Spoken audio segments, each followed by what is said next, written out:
welcome to the Scale Modelling Cafe. Welcome to another project in the Arma April series. The subject of this one is this beautiful kit. This is the Arma Hobby Hurricane in 1/48 scale. This mark is the 2B. This kit is probably my favourite kit. My favourite kit of all time. It's beautifully detailed. It's innovative in its engineering. And talking of the engineering, it fits absolutely beautifully. The wing to fuselage join is the best in any kit I've ever seen. Surface detail, recessed rivets, raised rivets. Raised rivets maybe a little bit over scales maybe. But, you know, that's the limit of injection molding technology, and I just rub mine down a little bit, which helps just a tad, I think. But anyway, absolutely beautiful. Now, I do think you need some resin exhausts for it. The kit molded ones are not great. They're kind of solid, and you know they could have done slide molding and stuff, but you know it's not a cheap kit, and that would have pushed the price way up.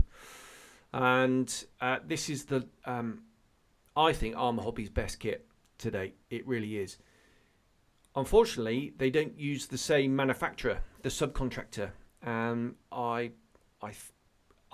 guessing, but I think that subcontractor probably pushed their prices up to make the P39 kit that they were working on and designing in 48, their next 48th one, unviable really.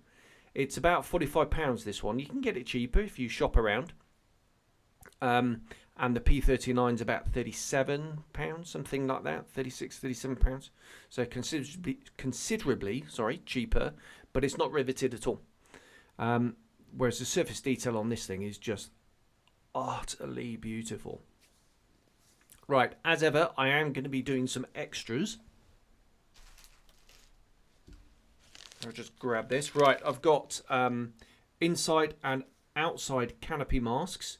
This is Dead Design. So I've got those. I always mask the inside of my canopies.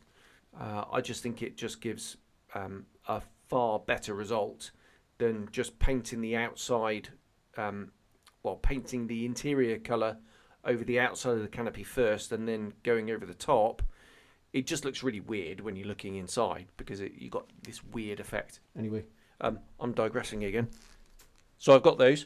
I've got some quick boost external fuel tanks. You get external fuel tanks in the kit. The reason I got these is on this is the third one of these I've built. I've built the 2C and the C Hurricane 2C. This is a 2B. I should have mentioned that, shouldn't I? This is 2B. And on the 2C that I did, the desert one, I use these, but there's raised detail on there, and just trying to eliminate the seam and preserve that detail is nigh impossible, I think, to get really good results. So I've got some of these. I'm hoping they're going to fit. I might have to do a bit of jiggery-wiggery because these are for the Hasegawa kits. So the contours of the wing might be a little bit different, but we shall see. I've got a Brassin seat, a 3D printed seat, negative seat harness. Get a photo etch seat harness with this.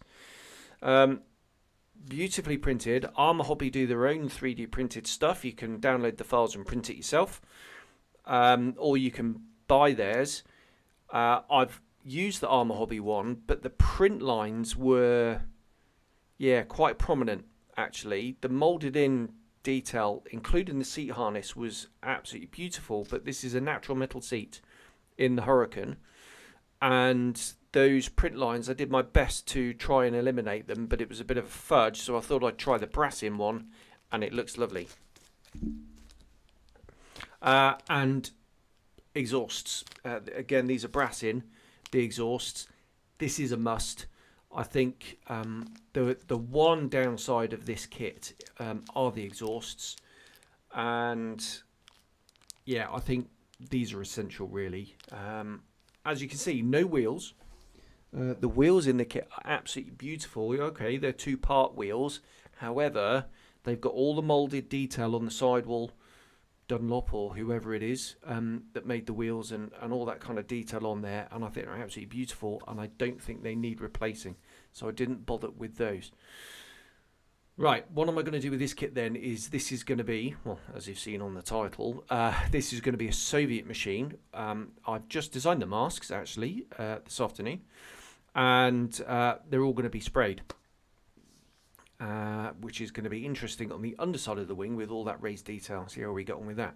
But the the Soviet Hurricanes, the Soviets didn't really like the Hurricane, if I'm honest. They certainly didn't like the armament, the machine guns. Thought they were a bunch of pea shooters, and I can see exactly why.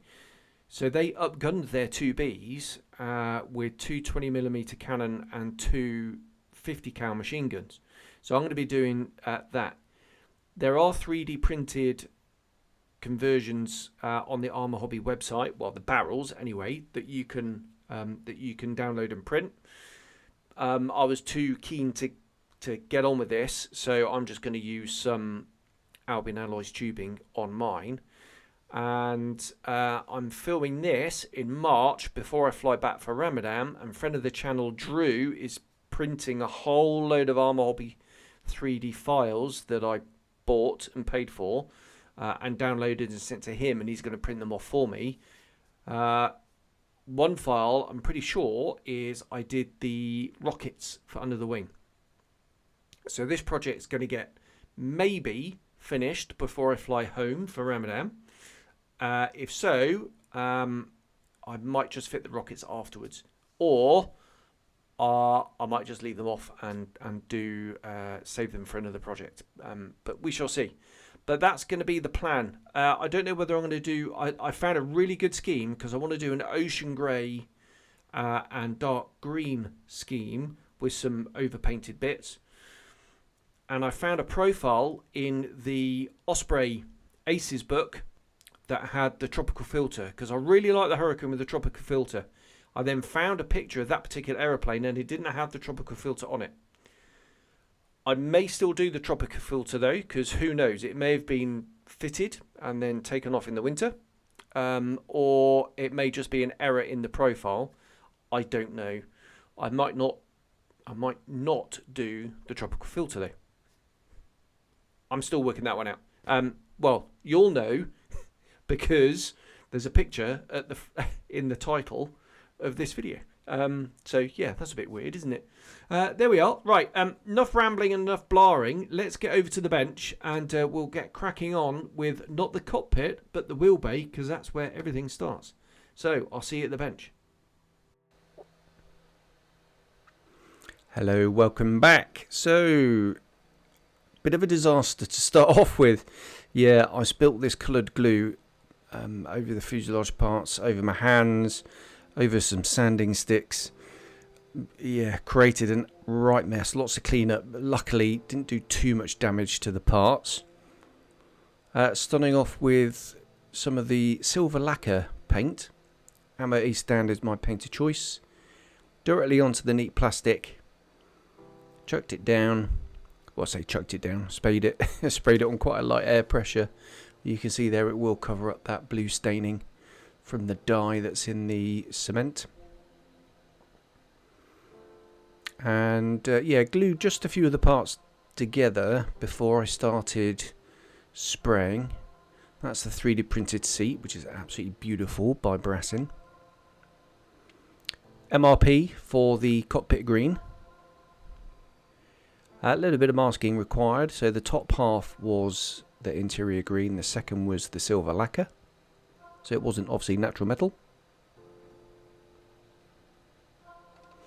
Saving resources here, just recycling the masking tape, just putting it over, just lining it up very carefully because there is a raised bit there. Just takes a few seconds and then we can go and we can spray the other fuselage half. MRP's brilliant, dries rock hard very quickly, sort of semi-gloss so it takes a wash really well. Don't need to put a varnish over the top, and the paint is very opaque, and it's yeah, very, very usable. Bulkhead on the back, again, that was split green and silver. So using the instrument decal, it's going down. I've cut it into sections to make it easier, and I'm just going to hit that with some quite strong setting solution, and then once it's had a few minutes to soften up, I'll just go in and push it into place with a damp cotton bud just to help it along, and then quite a few applications over the top, and then we'll end up leaving that overnight. Using this stuff, ladies use it on their nails. It's UV polish, so just using a cocktail stick we can put that into the dials. Just move it back into shot, Jamie, and then hit it with a UV torch, normally 30 seconds to a minute, and then that will go rock hard. Did use a bit of Tamiya black enamel wash just to highlight some of the details, and that is superb result. Really pleased with how that came out. Kudos to Arma Hobby for that. Also kudos is the radiator matrix, or matrices I suppose, and the oil cooler which is in the middle. Takes a wash really, really well.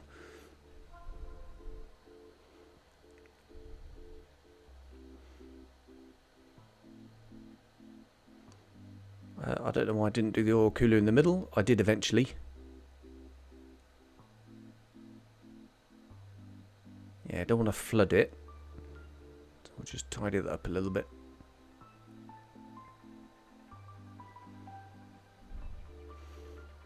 And you can see that texture there and how that brings that out. Right, time to put the wheel bay together. So this was painted silver lacquer, as I mentioned. It wasn't natural metal.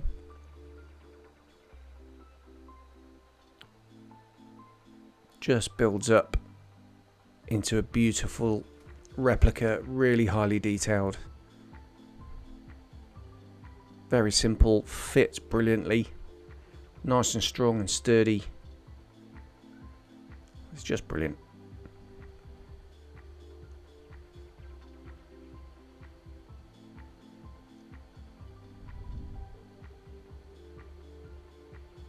It's also part of the cockpit floor as well, the top of the wheel bay. So yeah, make sure you do paint that. This is this little tube thing. Bit of a fiddle to get that in.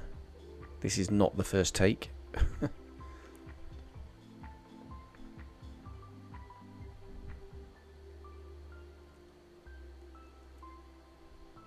And that's just painted with the A-stand copper or brass. Now for the weathering. So just mixed up this oily tone with some oil paint and oil brusher. And then we'll just go in with a damp brush and just start wet blending that in. Slightly tricky on the shiny surface because it does want to wipe away, but yeah, you can go in and repeat as necessary. A little bit of splattering as well on the oil. What I should have done as well is do the wing parts as well, because it looked ever so clean through those gaps. And there we go, just going in and adding a little bit more.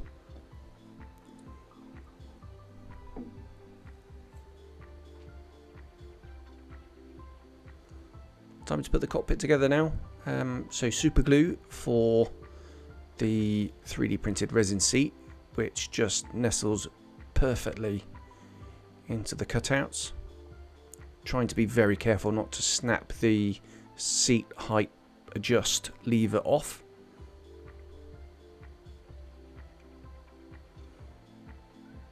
Seat harness now. So just photo etch. A bit complicated, this Sutton harness with this Y jobby on the back, so just take a little bit of lining up. You do have to be a little bit careful what you're doing. That feeds through that slot in the back, which you do have to open up yourself. It is moulded solid. So I just went in with a scalpel, opened that up, and then you can drape that through. That belt's going on.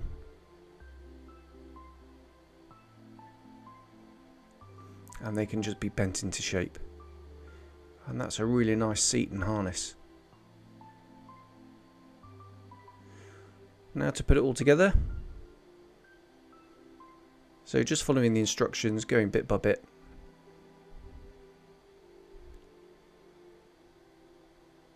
These just slot into place. Everything is done really well, really positive locations.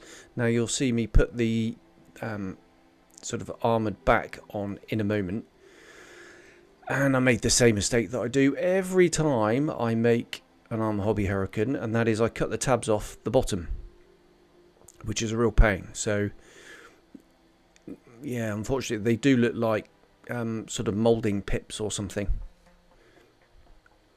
but just beautifully detailed. That there is a 3D printed resin cockpit set, which is absolutely phenomenal for it, but I almost decided to buy one, but nah, stick with the kit in the end. Some of the tiny little bits and bobs going in, really fiddly. Tweezers are a must. Now to put the fuselage together, this is my glue of choice. It's the Ammo by MIG Black super glue. It's got a sort of rubberizer in it, which means it's not as brittle as sort of traditional super glue. And just using that applicator thing, I just go in, I just run a bead along the seam. Now this stuff doesn't grab instantly, so you do have a bit of adjustment time, which is really useful to avoiding steps and things like that. But there are some really positive little sort of lugs going on, which really help with the alignment. So once I've got it all lined up, we'll go in and hit it with a bit of accelerator. Just draw it along like that. That'll help to fill any gaps.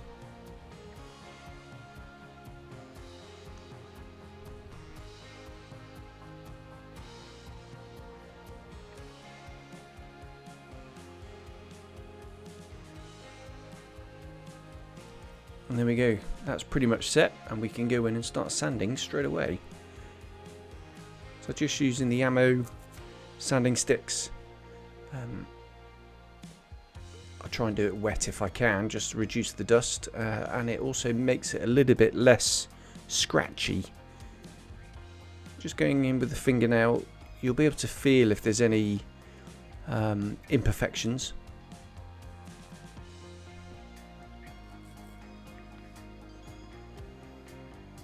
And it really is a quick job. This is almost in real time. I haven't really edited it that much. That's easy for me to say. So once the front is glued together, we can just spring the rear fuselage parts apart and rerun the entire method.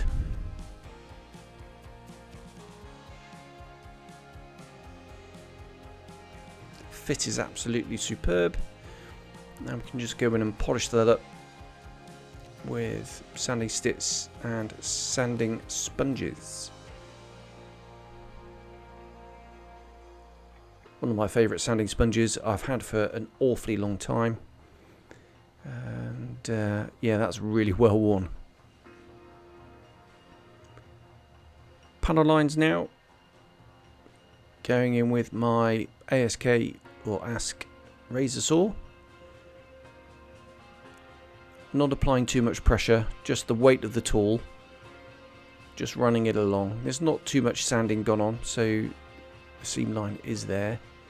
You just use a brush to get rid of any sanding residue. And then just going in, this is the fast setting extra thin. I will just draw that along, and that will melt any stubborn bits of dust away and sort of smooth out the panel line, make it just like the kit panel lines.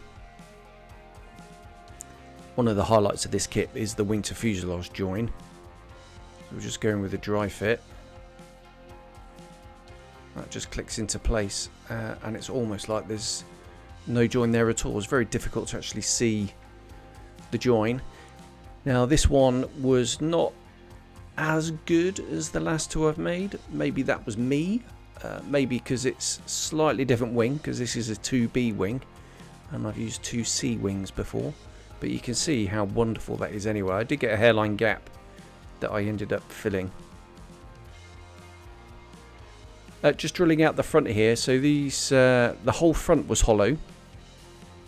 But if you just drill those holes out there, when you put the spinner on, as you can see, you get that sort of hollow see-through look, which is really, really nice. Out with the Swedish blue clamps. This just helps to keep everything in place while the glue sets. Make sure you use the correct part there at the back. I didn't, so I just had to modify the shape slightly. Tailplanes go on, again just a slight little bit of sanding just to help the fit there, and it just clicks in beautifully. Another clamp.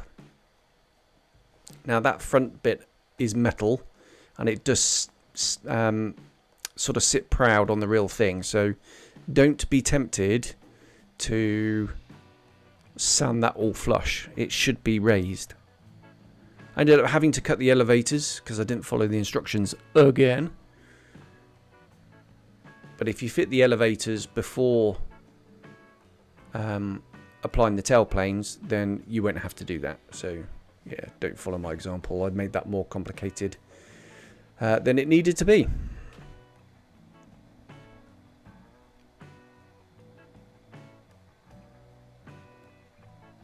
Which obviously meant I had to spend a bit of time making sure it all lined up. Radiator comes in two parts. I always put filler along the join, sand it and scribe it. This is the strengthening thing. Much too far back. It should be quite near the front actually. In fact, right by the very front. So mine is too far back. Now I'm converting this into a Soviet machine, which the Soviets really didn't like the 303, thought it was a bit puny, and they were absolutely right. So they rearmed theirs with 250 cals and 220mm cannons. Dead easy to do because really they're just tubes. But you can see I stretched a bit of sprue, used the sort of end bits to sort of plug the gaps with a bit of super glue, and it dries really quick, and then you can sand it straight away. On this aeroplane, the outer guns were not fitted, but they didn't fill in the holes for some reason. This is really neat. Lovely little touch that. You get some blanks for the undercarriage doors, and they just clip into place, held in by friction. Just brilliant.